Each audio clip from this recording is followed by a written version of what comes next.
Refrigerator अंदर रखी हुई वेजिटेबल्स और पानी को तो ठंडा करते हैं, लेकिन इसके पीछे जो इक्विपमेंट्स लगे रहते हैं उनका टेम्परेचर इतना ज़्यादा हाई होता है कि हम उन पर खाना पका सकते हैं। तो फ्रिज के बाहर इतना ज़्यादा टेम्परेचर और अंदर की तरफ एकदम ठंडा ठंडा, यह कैसे पॉसिबल है? इसके अलावा कई बार जब फ्रिज खराब होता है तो हमारे दिमाग में एक ही बात आती है कि इसकी गैस खत्म हो गई होगी, लेकिन दोस्तों ऐसा कुछ भी नहीं होता है। इसके पीछे की साइंस इस वीडियो में 3D एनिमेशन की हेल्प से समझते हैं। जो रेफ्रिजरेटर का हार्ट होता है वह कंप्रेसर होता है। यह एक रिसिप्रोकेटिंग टाइप कंप्रेसर है।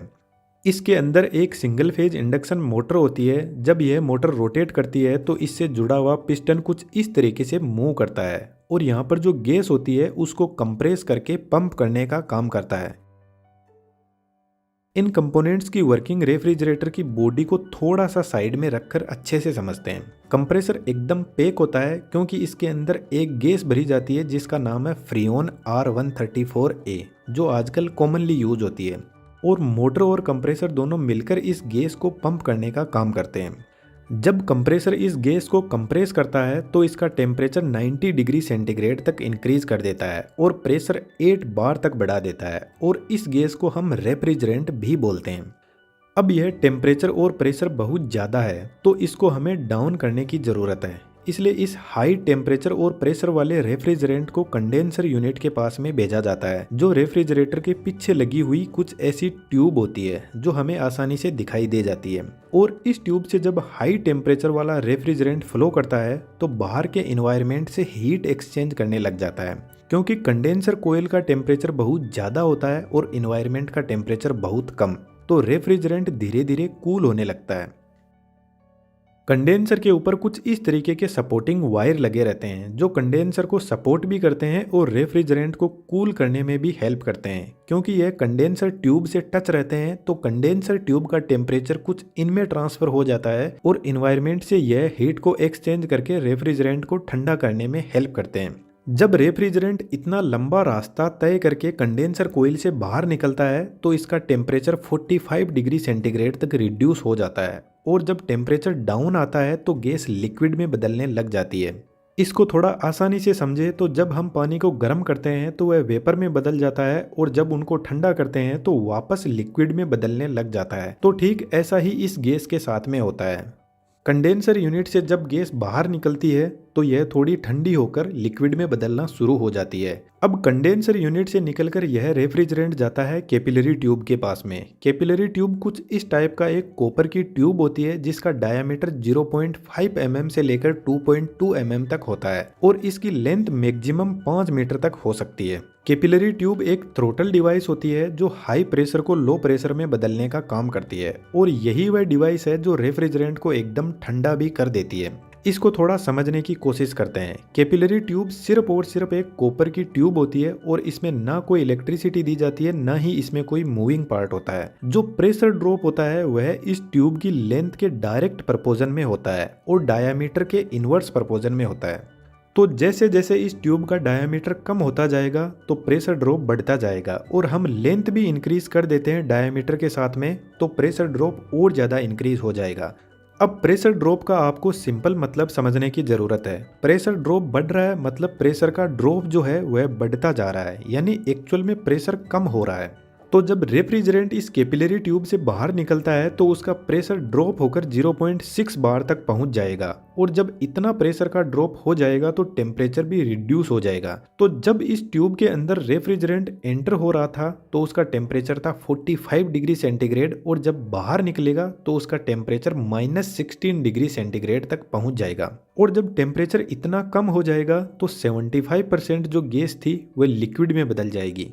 रेफ्रिजरेटर के अंदर फ्रीऑन गैस काम में लेते हैं जिसका नेचर होता है वह बहुत जल्दी ठंडी होकर लिक्विड में भी बदल जाती है और बहुत जल्दी गर्म होकर वेपर में भी बदल जाती है। इसीलिए फ्रिज के अंदर इसी गैस को काम में लेते हैं। कैपिलरी ट्यूब के आगे लगा रहता है स्ट्रेनर जो एक फिल्टर का काम करता है और रेफ्रिजरेंट को एकदम प्योर फॉर्म में आगे भेजता है ताकि आगे कोई ट्यूब में ब्लॉक ना आ जाए। स्ट्रेनर से निकला हुआ रेफ्रिजरेंट पहुंचता है इवेपोरेटर कोयल के पास में,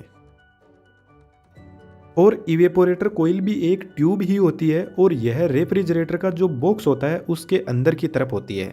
सिर्फ यही कोईल है जो रेफ्रिजरेटर की बॉडी में सेट रहती है, बाकी पूरा मैकेनिज्म बाहर ही रहता है। रेफ्रिजरेटर में जो सबसे ऊपर का बॉक्स होता है जिसको हम फ्रीजर बोलते हैं, वहां पर यह कोईल लगी रहती है और इसका इफेक्ट सबसे ज्यादा फ्रीजर में ही होता है। इसलिए इस बॉक्स में बर्फ आसानी से जम जाती है क्योंकि इस कोईल के अंदर एक बहुत ज्यादा ठंडा लिक्विड रेफ्रिजरेंट फ्लो कर रहा है। तो फ्रिज के अंदर जब हम कोई वेजिटेबल या फ्रूट रखते हैं तो उसकी गर्मी को इस कोईल में चल रहा रेफ्रिजरेंट एक्सचेंज कर लेता है, अपनी ठंड को वेजिटेबल को दे देता है और गर्मी को अपने पास में लेकर आगे निकल जाता है। यदि एक गर्म और एक ठंडी बोल पास में रखी हुई है तो गर्म बोल ठंडी बोल को थोड़ा सा गर्म कर देगी और ठंडी वाली बोल गर्म वाली को थोड़ा ठंडा कर देगी। इस तरीके से दोनों अपनी एनर्जी को एक्सचेंज करती रहेगी। तो ठीक ऐसा ही फ्रिज में होता है। जब इवेपोरेटर कोईल फ्रिज में रखे हुए किसी भी वेजिटेबल फ्रूट की गर्मी को एक्सचेंज करती है तो इसके अंदर जो लिक्विड फ्लो हो रहा है वह वापस वेपर में बदलने लग जाता है गर्म होकर, यानी वापस गैस में बदलने लग जाता है।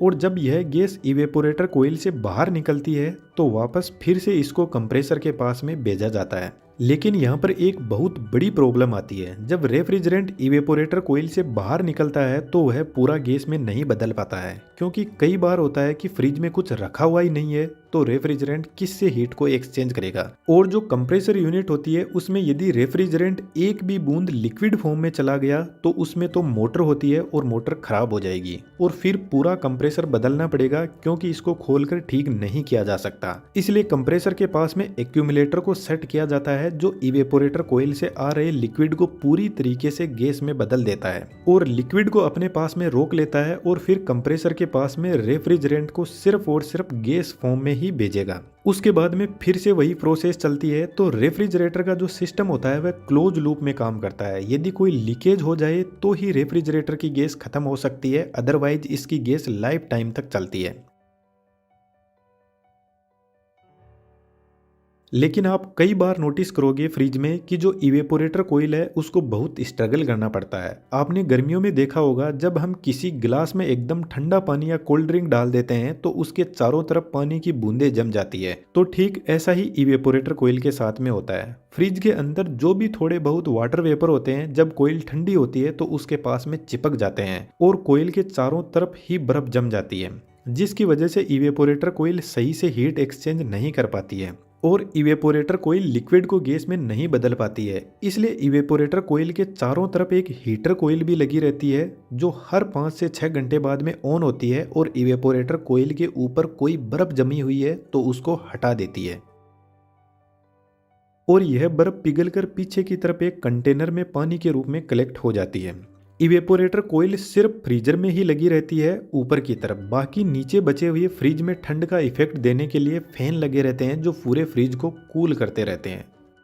अब मैंने आपको बताया कि कंप्रेसर फ्रिज का हार्ट होता है, तो फ्रिज में दिमाग भी होता है और उसका दिमाग का नाम है थर्मोस्टेट। जब हम कूलिंग इफेक्ट को कम या ज़्यादा करते हैं तो उस टाइम थर्मोस्टेट कंप्रेसर की स्पीड को कम या ज़्यादा करके टेम्परेचर को कंट्रोल करता है। यदि हम फ्रिज का टेम्परेचर बढ़ा देते हैं तो उस कंडीशन में थर्मोस्टेट कंप्रेसर को स्लो स्पीड में रोटेट करवाएगा, जिसकी वजह से कंप्रेसर कम गैस को पंप कर पाएगा और कम कूलिंग इफेक्ट दिखेगा।